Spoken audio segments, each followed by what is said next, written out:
Hey everybody, it's the movie guru. I'm here at Baltimore Comic Con and I just came across the booth for a science fiction writer, right? So really wanted to ask about your books, really wanted to ask about what inspires you, and also a little bit about you. Oh, thank you so much for stopping by. It's lovely to be here. My name is Cerece Rennie Murphy. I'm a science fiction, fantasy, and children's book author of 14 books. Yeah. So, So you wrote all these yourself, I you did. independently published it? Yes, Wow, that's absolutely. amazing. Congratulations. Thank you. And where can people find some of these books? Amazon, your website? Absolutely. Amazon, Barnes and Noble, or my favorite option, your favorite indie bookstore, because they need your support. Anyone, if you just say, I'd like to know more about books by Cerece Rennie Murphy, anyone can order them for you. Now let's talk about science fiction for a second. Sure. All right. And so when you make these science fiction books, you creating your own universe, you're doing your own world building, right, and your characters. So what's important when creating that type of science fiction? I think sometimes people are put off by science fiction because there's a lot of, science, and they're wondering like, how am I going to get lost in all the like genetic codes or the chemistry or whatever. Really, I write character-driven stories because at the end of the day, it's the characters. Once you care about the characters, it drives you through the story. And so whether you're writing a fantasy or a science fiction or just a murder mystery, the most important thing is that people care about the characters. And once they do, they'll pull you through almost anything. So who's your favorite character in your books series? Oh my gosh, that's like It's asking me yeah. my favorite child. I refuse to answer that question.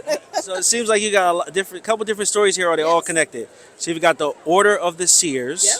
You've got In the the Garden Garden. of Light and Shadow. Yep. That sounds really interesting. Thank you. The Wolf Queen. Yep, To Find You. yep, Between Two Seas. yep. And then also, this was key, how to write a book in a year. Yes, yes, absolutely. Each one is a different, its own world, and I never know when I'm going to write. I dream my stories, so as long as I dream it, I will write it. Yeah, That's amazing. That's next level, huh? So it comes to you.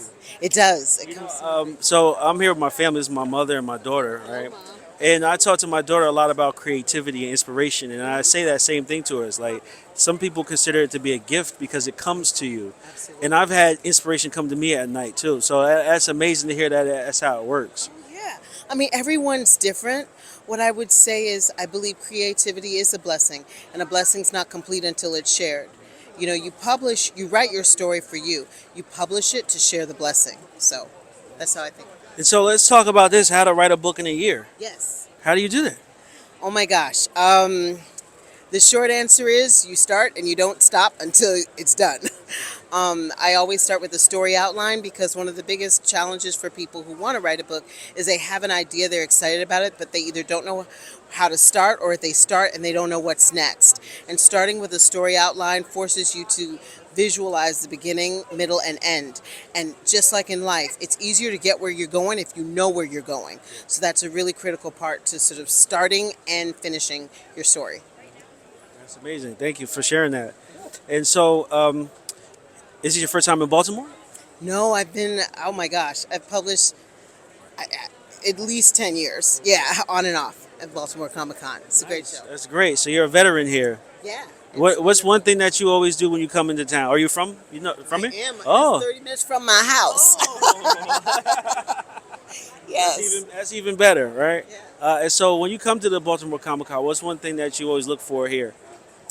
I'm always looking for new artists because I'm a writer, and in order to publish a book, you need covers. And so I'm always looking for people who have the talent that I definitely do not. So I'm always scouting out visual artists. Yeah. And so this is great. Really nice to meet you. Really, I love science fiction. Right, it's an area I spend a lot of time in, as far as watching movies and reading. And so, yeah, thank you, and let everyone know where they can find your stuff at, and what's your booth number here? Absolutely. Well, for my website, you can go to CereceRennieMurphy.com, and it has all my books. But I'm at booth E8, yeah, in Artist Alley. So come and see me. And thank you for having me. Thanks Right. for stopping by. So look, when you guys get here to Baltimore Comic Con, make sure you come stop at her booth. So enjoy the rest of the Comic Con. Thank you so much. See you guys. Great talk.